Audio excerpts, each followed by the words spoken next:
Ito magandang balita po, hindi lamang sa Pilipinas kung hindi sa buong mundo. Isang resolusyon daw ang inaprubahan ng United Nations Security Council na magkaroon na ng permanenteng ceasefire sa Gaza base sa rekomendasyon ng bansang Amerika. Ayon sa report, ang nasabing resolusyon ay nakakakuha umano ng 14 na pumabor, walang kumontra at isa lamang daw ang nag-abstain. Walang iba kung hindi ang bansang Russia. Kasama sa resolusyon ay ang pagpapalaya ng bihag sa Gaza.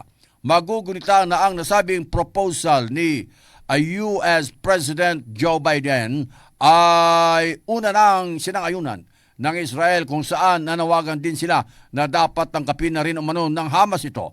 Napag-alaman na nasa Israel si US Secretary of State Antony Blinken para tiyakin kay Israeli Prime Minister Benjamin Netanyahu na nasa likod sila ng US at ang ibang bansa sa paglaban kontra sa Hamas.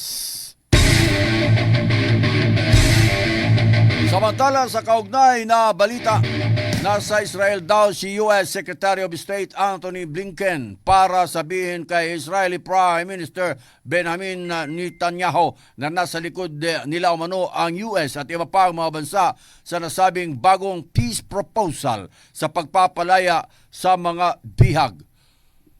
Magugunitang pang-8 biyahe na ito ni Blinken sa nasabing bansa mula magsimula umano ang kaguluhan sa Israel at Hamas noong ika-7 ng buwan o nakaraang buwan ng Oktubre.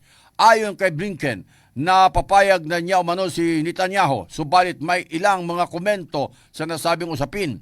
Magugunitang mariing sinabi ni Netanyahu na kahit magbitiw na si Israeli War Cabinet member Benny Gantz, nagmatigas pa rin si Netanyahu na lulusubin ng Israel ang Gaza.